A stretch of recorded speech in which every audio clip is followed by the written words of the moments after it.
Comenzamos una nueva edición de Café Financiero en este formato impuesto por la cuarentena, pero como siempre, con toda la información necesaria para manejar mejor tu dinero. Ya se encuentra, como siempre, Yamila Escala. Yami, ¿qué tal? ¿Cómo andás? Hola, ¿cómo les va? Bueno, Yami, nos vas a contar qué cosas están haciendo las compañías de seguros para acompañar a la sociedad en este momento de emergencia. Así es, novedades, cosas que es importante saber e incluso todo lo que tiene que ver con documentación. Bueno, también se encuentra, Melina Manfredi. Meli, ¿qué tal? ¿Cómo andás? Hola, Ale, ¿cómo estás? Bueno, Meli, nos vas a brindar todos los detalles de este nuevo plan de emergencia para asistir al trabajo y a la producción. Así es, vamos a ver este salvavidas para las pymes, ¿en qué consiste? Muy bien, y asimismo también se encuentra Diego de Marchi. Diego, ¿cómo andás? Hola Ale, ¿cómo estás? ¿Cómo están todos? Bueno, con Diego vamos a repasar lo sucedido en los mercados de capitales y también Diego nos trae algunas recomendaciones para todos aquellos que tienen algún ahorro y están analizando dónde colocarlo en este momento tan particular. ¿Es así, Diego? Así es, Ale, vamos a hablar un poquito internacional y local, hay mucho para charlar. Muy bien, ahora vamos a ir a un breve corte, quédate con nosotros. En instantes regresamos con todos estos temas.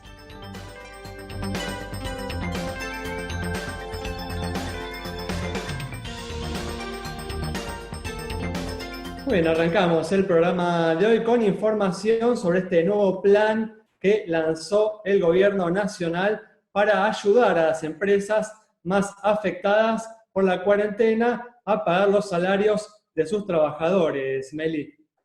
Sí, Ale, es una medida que venía pidiendo el sector empresario, industrial.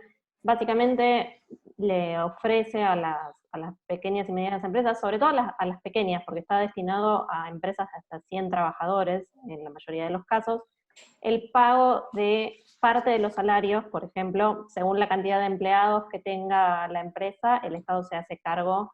A más chiquita la empresa, más parte pagará el Estado del sueldo. También baja hasta un 95% lo que son las contribuciones patronales, y además hay una elevación de los montos de seguros de desempleo. ¿Cuáles son los requisitos para acceder, Meli, a este plan?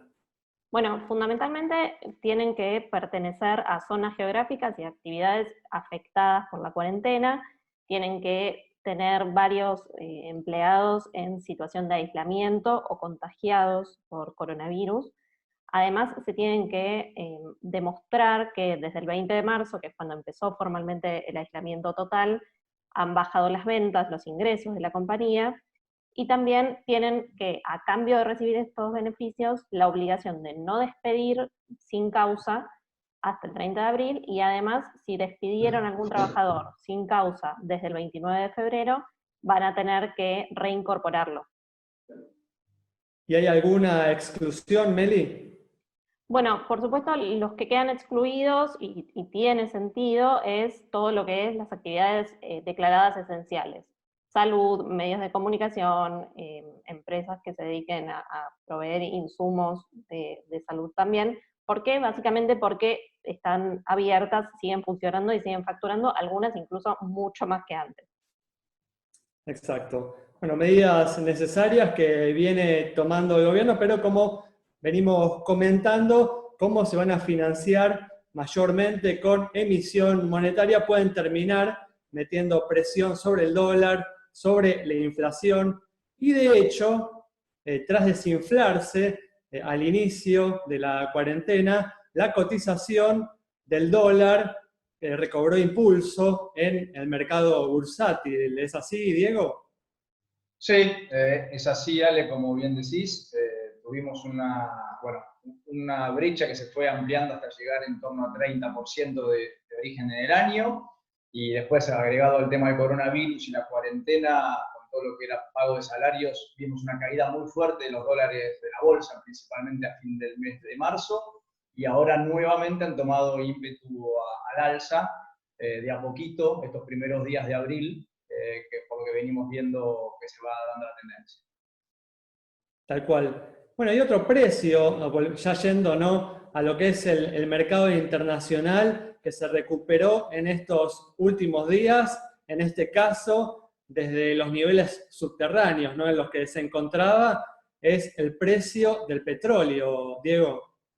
Sí, hoy, bueno, en estos días justo tenemos una suba del petróleo, que viene dado, el petróleo está muy sensible, así como todo el mercado, muy sensible a las noticias que se van dando, en relación al tweet que mandó Donald Trump el día miércoles.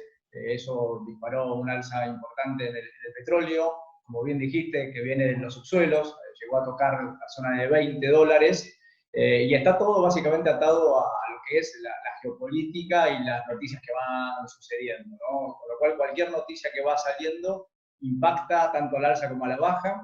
Lo vimos ir de 50 a 20 y de 20 a rondar de vuelta a los 25, 26, y estamos atados a esa sensibilidad, a las noticias que vienen en relación a la economía global, al coronavirus, y a las noticias directas en relación a lo que suceda con la OPEP y con Trump en relación al petróleo. Esa sensibilidad se ve diariamente con una volatilidad muy importante, como bien venís marcando. Exacto. Bueno, muy bien, vamos a ir ahora a la órbita del mercado de seguros, porque algunas compañías vienen llevando adelante diversas iniciativas para acompañar a sus clientes o a la comunidad en su conjunto en este momento tan difícil, Yami. Sí, desde ya lo que se trata de hacer básicamente es de garantizar la operación y de comunicarlo. Hay acciones de comunicación y hay acciones bastante concretas que refieren incluso hasta la construcción, hasta la fabricación de elementos que pueden servir a los profesionales de la salud, y todo lo que tiene que ver con los canales online, WhatsApp, redes sociales, mail, teléfono, aplicaciones, saber que ante cualquier duda las compañías de seguro están muy atentas junto con el canal de productores para poder responder a las preguntas puntuales. Estuvimos en los últimos días analizando seguros por seguro, pero incluso hay suspensión para el aumento de algunos clientes, en el caso de algunas compañías, y lo que tiene que ver con la rescisión en los contratos de seguro. Y me estoy dejando tiempo para la próxima entrada porque estoy acá con una novedad que también va a ser útil para compartir. Muy bien, con esta información del mercado de seguros cerramos este primer bloque. Recordá que te puedes comunicar con nosotros por Twitter, por Facebook o por WhatsApp para comunicarnos cualquier inquietud que tengas, hacernos cualquier consulta. Nos vamos a un corte, en instantes estamos nuevamente con vos.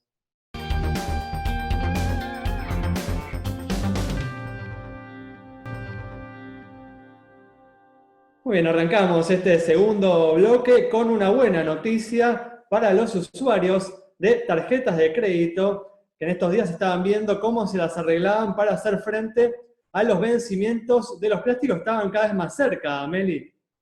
Claro, vale, porque cuando empezó la cuarentena, el Banco Central prorrogó los vencimientos hasta después del 31 de marzo, que era el primer fin de la cuarentena. Bueno, Claro. Con la renovación del aislamiento, se prorrogaron también los vencimientos, en principio a partir del 13 de abril.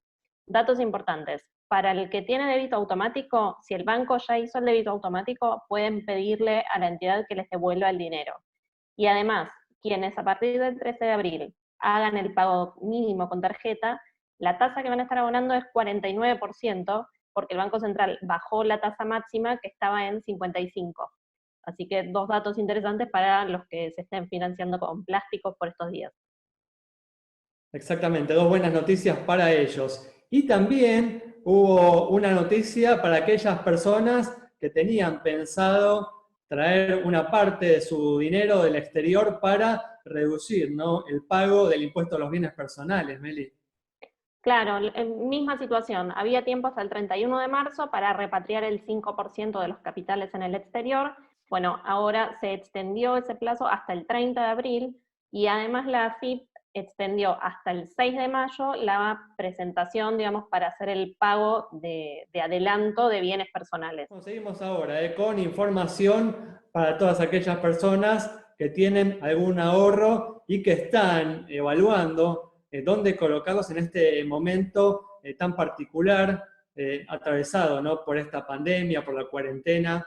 Pero Diego, ¿ven ustedes alguna oportunidad en este momento?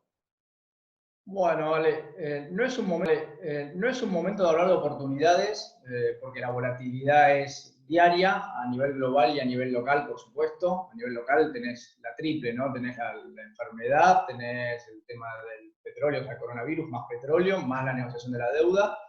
Y a nivel internacional tenés mucha volatilidad. Lo que nosotros estamos aconsejando y recordándole a todos aquellos que se comunican con nosotros es que las crisis siempre terminan. En algún momento estas crisis tienden a frenar y nos permiten tener oportunidades de acceder a activos a precios muy interesantes, porque el sobrecastigo tiende a ser muy importante, ¿no?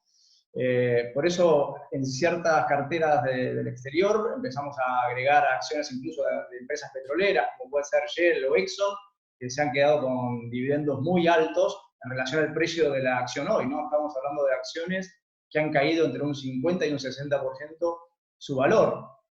Por supuesto van a tener volatilidad, van a acompañar un poco lo que suceda con el petróleo, lo que hablábamos en otro momento, pero la verdad que vas viendo ciertas oportunidades y es un muy buen momento de ir realocando carteras de a poco. Eso en relación a lo internacional. Y a lo local, como también lo charlábamos, existe la opción de acceder al dólar a través de la bolsa y hacerlo. Las carteras ya estaban dolarizadas, pero aquellos que puedan hoy contar con algún peso que les sobre y quieran dolarizarlo pueden hacerlo, o incluso utilizar los bonos en pesos que están emitidos ya sea por el gobierno, por las provincias o por las corporaciones, o algún fondo en pesos para que te devenga alguna tasa y te ayude a hacer frente a las cuentas que vienen en lo inmediato, ¿no? ¿Y ves, Diego, alguna oportunidad en lo que son los bonos argentinos en dólares, que realmente también tienen precios por el piso? Bueno, es un tema muy interesante. Si uno ve los ejercicios que se hacen en relación al canje de deuda, hoy tenés paridades de los bonos en torno a 25, 27%, con lo cual la realidad parecen ser paridades muy interesantes. No es inversión para todos, no es para cualquiera, porque vas a tener todo un proceso de canje de deuda que se va a llevar adelante, pero la realidad es que lo que en su momento podía generarte temor, hoy puede generarte una oportunidad dentro de la particularidad de todo lo que va a pasar en relación al canje de deuda envuelto en un mundo complicado, ¿no? Tal cual. ¿Y les gusta algún bono en particular? Sí, nosotros venimos recomendando en general los largos. Últimamente empezamos a recomendar los medianos de la curva, como el 26, el 2026 de Argentina, que nos ha gustado en cuanto a la paridad que quedó y al rendimiento y cómo queda enfrentado hacia el canje de deuda. Muy bien, perfecto. Y Yami, a ver, cambiando bruscamente de tema, ¿qué pasa si tenemos que salir en este momento con el auto, pero no podemos imprimir el comprobante del seguro?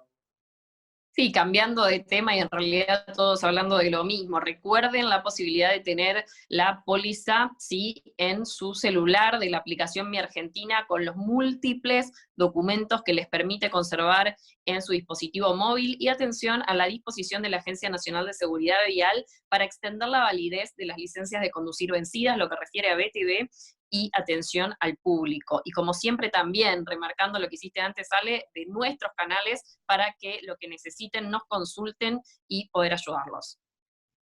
Tal cual, desde ya. Muy bien, cerramos este bloque con toda esta información. Quédate con nosotros. Al regreso vamos a estar dialogando con el analista Juan Negri.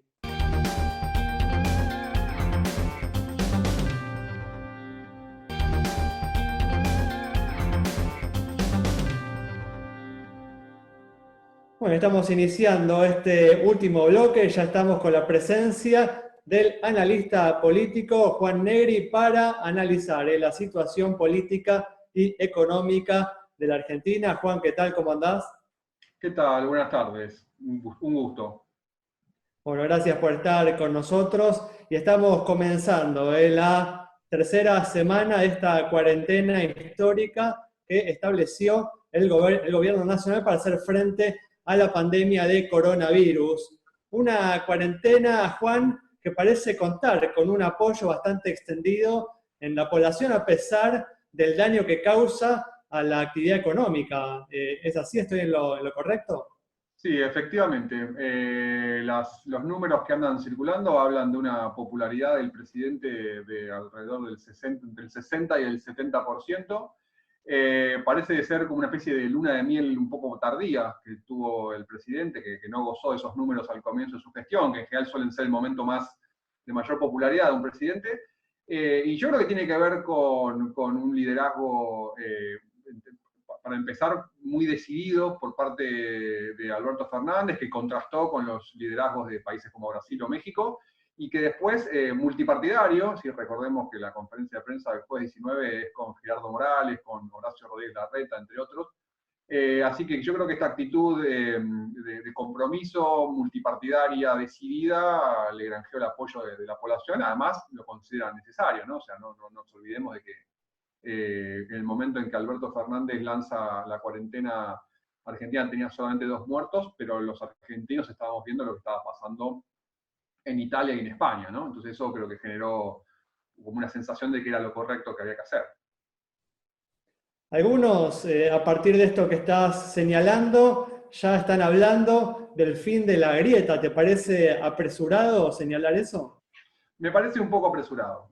Soy un poco cauto, soy más cauto en lo que en lo que implica que la grieta haya desaparecido, y me parece que, sobre todo cuando empecemos a discutir economía, porque los efectos de la cuarentena no se discuten todavía tanto económicamente, pero en algún momento va a haber que discutirlo, ahí es probable que la grieta vuelva a aparecer un poquito, me parece. Bueno, cuántas cosas que para preguntarte. Respecto del tema de la posibilidad de una baja en el sueldo de los políticos, más allá de gesto, símbolo o impacto real, ¿cómo lees el tema del el cacerolazo, esta reacción, y cuánto de reacción real hay, cuánto de redes sociales? ¿Cuál es tu lectura de esto en puntual respecto de lo político? Mira, mi lectura es que esto tiene que ver sobre todo con una fractura política que preexiste en Argentina, que es la cuestión política, es decir, los sectores que no votaron al gobierno. A mí me da la impresión de que estos sectores, ante lo que fue la súbita muy alta popularidad del gobierno, manifiestan una especie de acá estamos todavía y no son todos rosas, y seguimos en contra del gobierno. O sea, yo lo veo que me parece que el argumento de los sueldos de los políticos es una excusa para reaccionar frente a lo que varios sectores veían como demasiado optimismo en relación al gobierno de Fernández. Es decir, yo creo que los que cacerolean, no lo digo peyorativamente para nada, pero yo creo que los que cacerolean contra Alberto son los que no votaron por él, que se sienten incómodos ante esta especie de súbita popularidad del presidente. Bien, y respecto de las medidas concretas que se están tomando en el plano político, algunas son muy claras, otras están como en continuo desarrollo y de repente declaraciones, por ejemplo, respecto de Moyano. ¿Cuáles son esas medidas y con cuál ponés por encima de todo como la más efectiva, tal vez?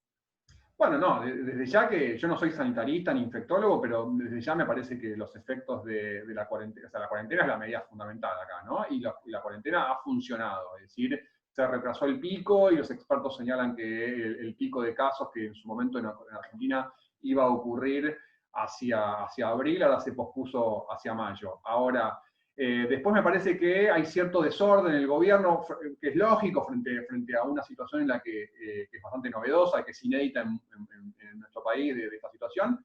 Hay un poco de desorden en términos de cuáles son los pasos a seguir. Es decir, se discutió mucho y yo creo que también de manera un poco confusa esta supuesta idea de nacionalización de la salud privada, que en realidad, digamos, algunos medios me parece que lo transmitieron algo inexactamente porque no consistía en eso. Y aparentemente el gobierno se echó para atrás, con lo cual me da la impresión de que la cuarentena ha sido una medida como muy clara, muy efectiva. Después hay cuestiones vinculadas a, por ejemplo, la salud pública o privada y los testeos, en las que el gobierno todavía no encuentra todavía el rumbo final, digamos, es decir, la estrategia más clara, me da la impresión, ¿no? Juan, te vuelvo a traer, ¿no?, al reclamo de la baja de los sueldos de los funcionarios, los legisladores, y los jueces, ¿crees que los políticos están reaccionando con buenos reflejos frente a este reclamo? ¿Y qué tan extendido crees que está este reclamo a lo largo de la sociedad? A mí voy a empezar por la segunda parte de la pregunta. A mí me parece que el reclamo es legítimo, pero me da la impresión de que los sectores que votaron en contra del gobierno son los que enarbolan este reclamo. Me parece que los sectores más identificados con el gobierno desmerecen un poquito el reclamo, es decir, no le dan tanta importancia. A mí me da la impresión de que al gobierno lo agarró un poco descolocado este reclamo, es decir, me parece que en un momento de un poquito de radicalización del discurso de Alberto cuando se dirigía a los empresarios, no tuvo los reflejos suficientes para ver que un gesto como ese, más allá de lo que puede implicar en términos recaudatorios, a mí me da la impresión de que la rebaja de los salarios de los políticos hubiese sido o sería un gesto muy bueno en este momento. Es decir, me parece que la política representativa requiere ese tipo de símbolos, por más que uno pueda pensar que son demagógicos, creo que ayudan a capear el temporal. Así que yo creo que el gobierno estuvo un poco lento en ese punto. Es que la pregunta natural, Juan, es si los políticos, si el sector público se puede mantener al margen de los sacrificios que está afrontando en este momento tan particular el sector privado, ¿no? O una gran parte del sector privado. Exacto, exacto. Y yo creo que, insisto, porque parte del argumento es, bueno, no es tan relevante en términos monetarios lo que vos podés recaudar, pero sí creo, como te dije recién, sí creo que hay algo de empatía sobre todo, ¿no? De que estamos todos en la misma y en ese sentido, insisto, me parece que el gobierno perdió una oportunidad de mostrarse cercano y que el problema también lo afecta a ellos. Y me parece que eso es importante. Mucho de la política va por ese tipo de gestos. Juan, y respecto de las previsiones de vulnerabilidad social en general, ¿cuál crees que son los próximos pasos más necesarios para la contención más inmediata y efectiva también? A mí se me ocurre que hay dos cosas que están en carpeta. Me parece que por un lado, y el gobierno ya anunció algo en este sentido, tiene que ver con una serie de exenciones impositivas y paquetes de ayuda en donde el Estado, digamos, va activamente a tratar de colaborar. Sí, yo siempre te pregunto desde lo político, ¿no? Desde ese lugar. Sí, o sea, me parece que el gobierno está pensando en eso. Y, digamos, y sobre todo ahí pensando en lo que va a ser el problema de salir de la cuarentena, ¿no? Es decir, el golpe económico al que nos estamos enfrentando, que va a ser inevitable. Y después también me parece que hasta que esto termine, y yo imagino que esto va a pasar como 4 o 5 meses, vamos a ir oscilando entre cuarentenas más severas y menos severas, porque yo creo que la situación de los sectores más vulnerables económicamente es feroz, es decir, el golpe es feroz, es decir, los sectores, todo lo que es la economía informal, que en América Latina en general y en Argentina en particular es muy grande, es decir, los vendedores ambulantes, es decir, todo el personal doméstico, etcétera, que en general tiene un alto nivel de informalidad, esos sectores son los más golpeados, ¿no? Así que en algún punto la crisis del coronavirus es muy regresiva, afecta más a los que menos tienen, y yo creo que el gobierno va a tener que hacer algo, desde medidas muy activas hasta pensar en un poco flexibilizar la cuarentena. Muy bien, Juan, muchas gracias por haber participado en el programa. Nos vamos entonces con el análisis del analista Juan Negri sobre el manejo político que se está haciendo de esta grave pandemia y de su impacto en la economía argentina. Nos reencontramos el próximo miércoles a las 20:30 aquí en Metro.